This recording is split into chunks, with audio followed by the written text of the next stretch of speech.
Good morning everyone. Welcome to my channel Pooja Gyan Kosh. पूजा ज्ञान कोश में आपका बहुत बहुत स्वागत है। मेरा यह वीडियो कक्षा बीए प्रथम वर्ष के राजनीति विज्ञान विषय के पाठ्यक्रम पर आधारित है। मेरा विषय है राजनीतिक सिद्धांत और प्रकरण है समानता की अवधारणा। मेरा टॉपिक है समानता की अवधारणा। वीडियो शुरू करने से पहले एक ज़रूरी बात कि अगर अभी तक आप मेरे चैनल को सब्सक्राइब नहीं किए तो प्लीज़ प्लीज़ प्लीज़ मेरे चैनल को ज़रूर से ज़रूर सब्सक्राइब कर ले। सबसे पहले हम जानेंगे कि समानता क्या है। समानता का मतलब ये नहीं होता है कि सभी मनुष्य जन्म से समान है, क्योंकि प्रकृति भी सभी को एक समान नहीं बनाई है। कोई कद में लंबे होते हैं तो कोई कद में नाटे, कोई पतले तो कोई मोटे, कोई तेज बुद्धि के होते हैं तो कोई मंद बुद्धि के होते हैं। प्रकृति भी सभी को अलग अलग बनाई है।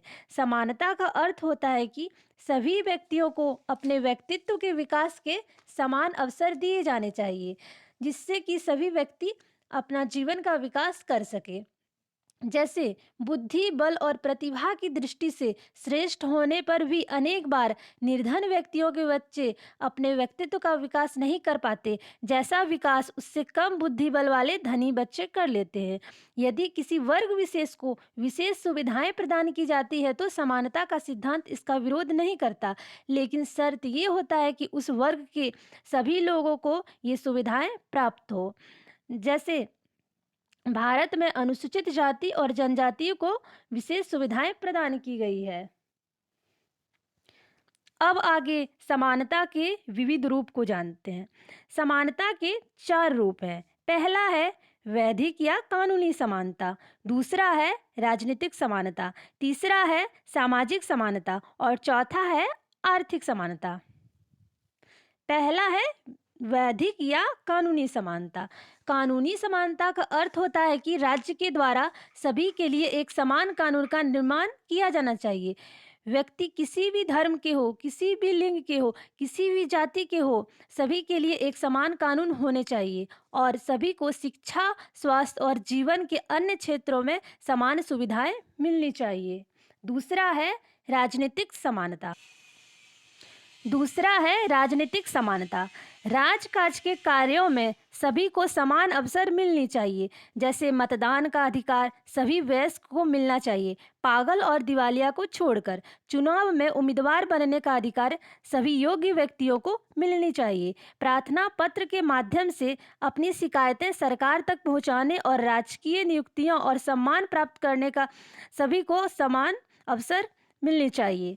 तीसरा है सामाजिक समानता। तीसरा है सामाजिक समानता। समानता का एक महत्वपूर्ण पक्ष है सामाजिक समानता। सभी धर्म, जाति, वंश, लिंग और जन्म स्थान के आधार पर सभी को समाज द्वारा एक समान अधिकार सामाजिक समानता कहलाती है। जैसे हिंदू, मुस्लिम, सिख, ईसाई और सभी धर्मों के व्यक्तियों को एक समान अधिकार, स्त्री और पुरुषों को एक समान अधिकार आदि सामाजिक समानता के उदाहरण हैं। और चौथा है आर्थिक समानता। चौथा है आर्थिक समानता। आर्थिक समानता का मतलब ये नहीं है कि सभी व्यक्तियों को समान वेतन मिले और सभी को बराबर बराबर भौतिक साधन का उपयोग करें।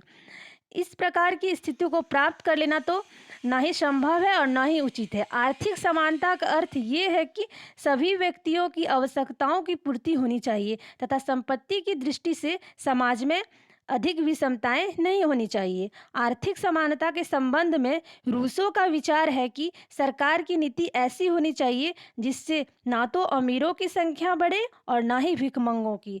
Thank you. वीडियो को लाइक, चैनल को सब्सक्राइब जरूर से जरूर करें।